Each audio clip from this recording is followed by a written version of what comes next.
인간의 일생 이재철 홍성사.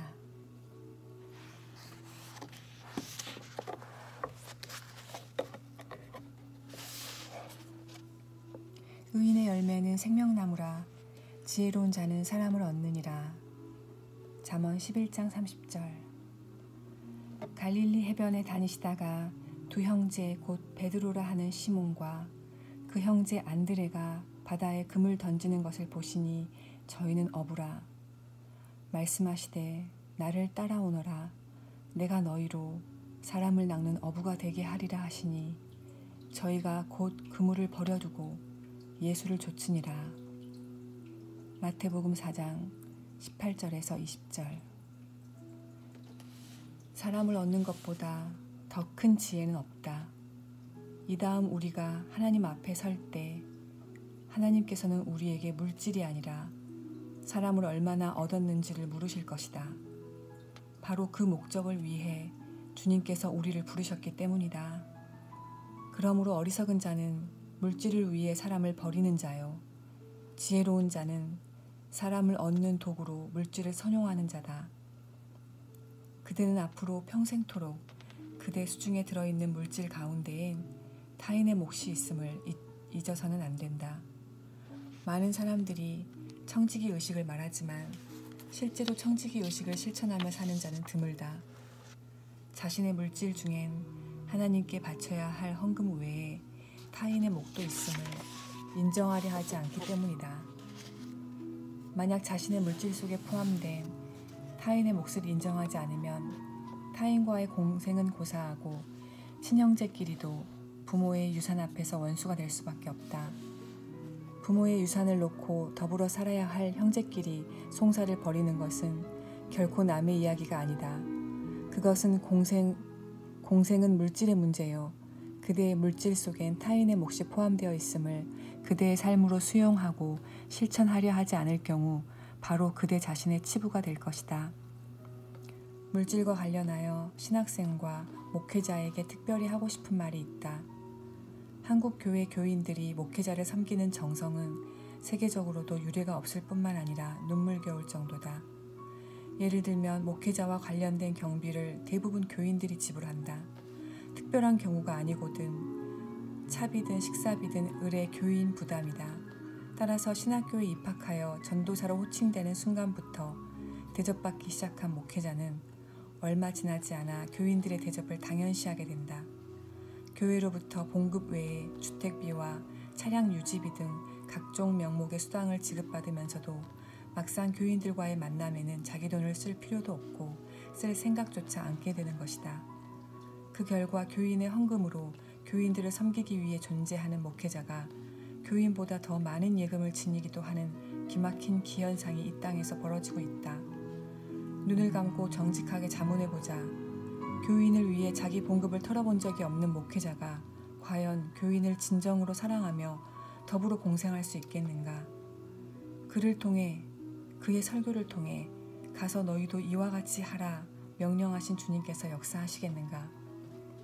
목회자의 재산은 결코 예금 통장이 아니다. 목회자의 재산은 무엇이든 주님께서 주신 것을 교인과 더불어 나누는 공생심이다.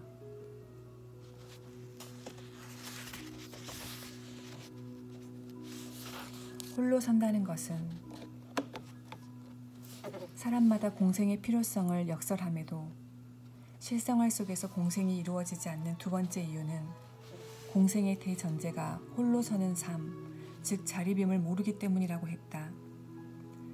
성경은 일관되게 우리의 자립을 요구하고 있다. 너희 땅에 곡물을 베일 때에 너는 밭 모퉁이까지 다 거두지 말고 너의 떨어진 이삭도 줍지 말며 너의 포도원의 열매를 다 따지 말며 너의 포도원에 떨어진 열매도 줍지 말고 가난한 사람과 타국인을 위하여 버려두라. 나는 너희 하나님 여호와니라. 레위기 19장 9절에서 10절. 소위 시혜자, 즉 은혜를 베푸는 자의 법칙이다. 밭 주인은 추수할 때 밭 모퉁이와 땅에 떨어진 곡물은 그대로 두어야 한다.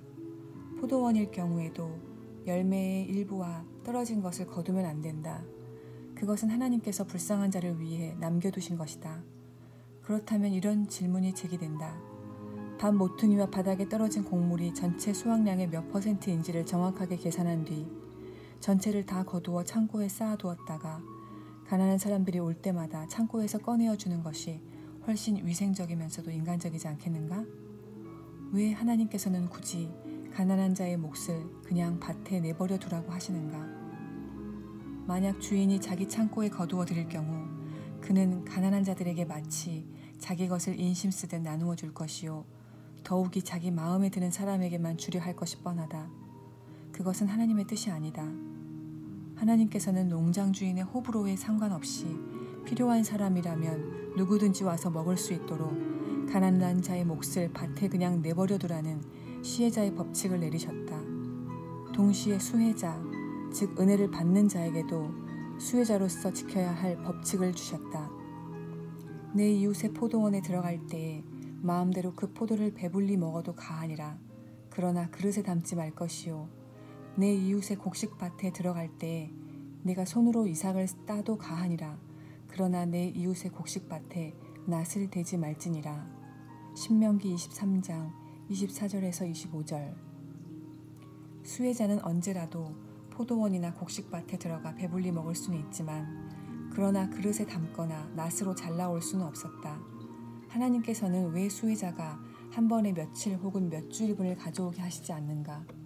그 경우 수혜자에게는 10중8구 거지 근성이 생길 것이다.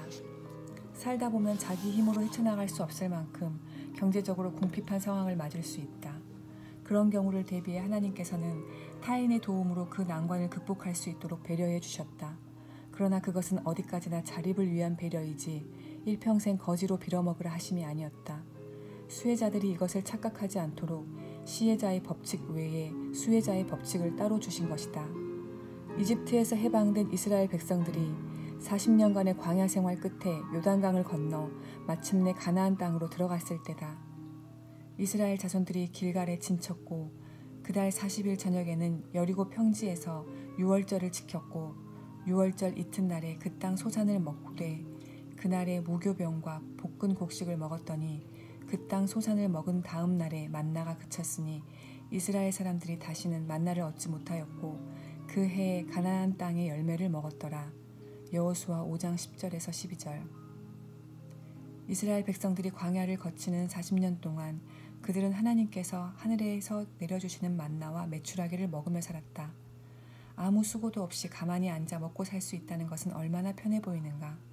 광야에서 그 정도였다면 하나님께서 친히 인도하신 약속과 축복의 땅, 젖과 꿀이 흐른다는 가나안 땅에 입성하면 하늘에서 매일 진수성찬이 떨어져야 마땅할 것 같다. 그러나 그들이 가나안의 진을 침과 동시에 만나와 메추라기는 멈추었다.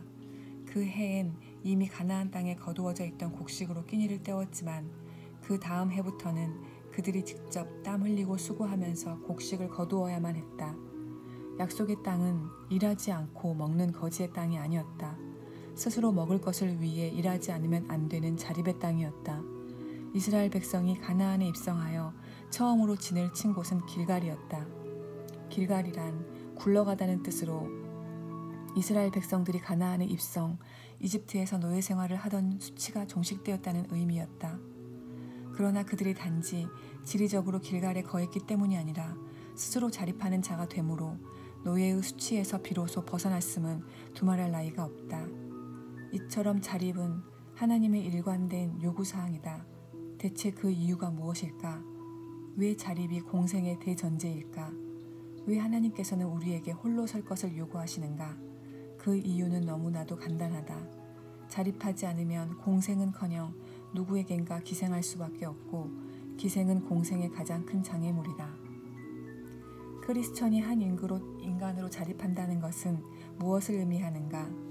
인간은 세월이 흘러가면 학교를 졸업하고 부모로부터 분가, 자기 길을 걷게 마련이다. 그렇다면 세상 인간치고 자립하지 않은 인간이 있을 수 있는가? 그러나 자립 역시 삶의 형태나 방법의 문제가 아니라 본질의 문제다. 자립의 본질 역시 네 가지로 생각해 볼 수 있다. 경제적 자립. 경제적 자립의 중요성은 아무리 강조해도 지나침이 없다. 이것 없이는 일평생 누군가에게 얹혀 기생자로 살아가기 마련이다. 그런 자에게 진정한 의미에서의 공생이 가능할 리 만무하다. 그러나 오해하지 말아야 할 것은 여기에서 말하는 경제적 자립이란 흔히 세상에서 말하듯 경제적 욕구를 스스로 충족시킬 수 있는 능력의 배양 혹은 확립을 뜻하지 않는다. 성경이 일깨워주는 경제적 자립이란 주어진 경제적 상황에 자기 자신을 맞추어 넣는 능력을 기르고 갖추는 것이다. 돈에 대한 자기 욕구를 스스로 채울 수 있는 능력을 절대시하는 자는 반드시 돈의 노예가 된다. 욕구의 충족은 항상 더 큰 욕구를 촉발하기 때문이다. 결국 그런 자에게 하나님은 돈을 위한 종속 변수에 지나지 않게 된다. 하나님께서는 우리에게 주어진 경제적 상황에 우리 자신을 맞출 줄 아는 경제적 자립인이 되기를 원하신다. 그런 경우에만 어떤 상황이든 하나님을 삶의 절대 목적으로 삼을 수 있다. 크리스천치고 빌립보서 4장 13절의 말씀을 모르는 자는 없다. 내게 능력 주시는 자 안에서 내가 모든 것을 할 수 있느니라.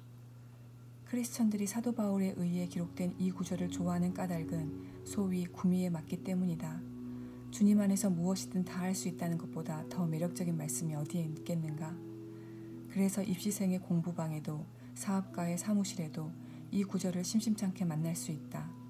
하지만 이 구절을 좋아하는 사람들 중에서 바울이 무슨 이야기 끝에 이런 말을 하게 되었는지 알고 있는 사람은 거의 없다. 바울은 먼저 이렇게 고백했다. 내가 궁핍함으로 말하는 것이 아니라 어떠한 형편에든지 내가 자족하기를 배웠노니 내가 비천에 처할 줄도 알고 풍부에 처할 줄도 알아 모든 일에 배부르며 배고픔과 풍부와 궁핍에도 일체의 비결을 배웠노라. 이것이 크리스천들이 좋아하는 빌립보서 4장 13절의 직전 구절인 11절에서 12절의 내용이다. 바울은 경제적으로 풍부할 때도 있었고 말할 수 없이 궁핍할 때도 있었지만 그 어떤 상황에서든 교만이나 비굴에 빠짐없이 주어진 경제적 상황에 자신을 적응하는 능력을 길렀다. 바로 이것이 빌립보서 4장 13절의 배경이다. 즉 그렇게 하였더니 능력 주시는 주님 안에서 무엇이든 할 수 있었다는 것이다. 그렇지 않겠는가?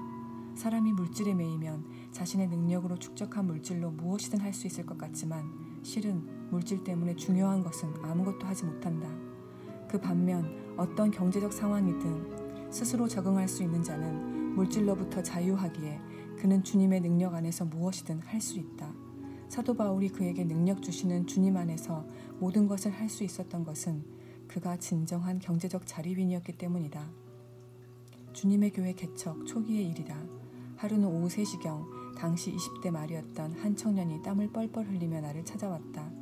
비 오듯 땀을 흘리는 청년의 얼굴은 붉기는커녕 백지청처럼 휘었다. 더워서 흘린 땀이 아니라 무언가 충격으로 인한 식은 땀이었다. 가난한 집에서 태어나 가난하게 자란 그 청년은 자력으로 서울의 명문대학에 입학하였다.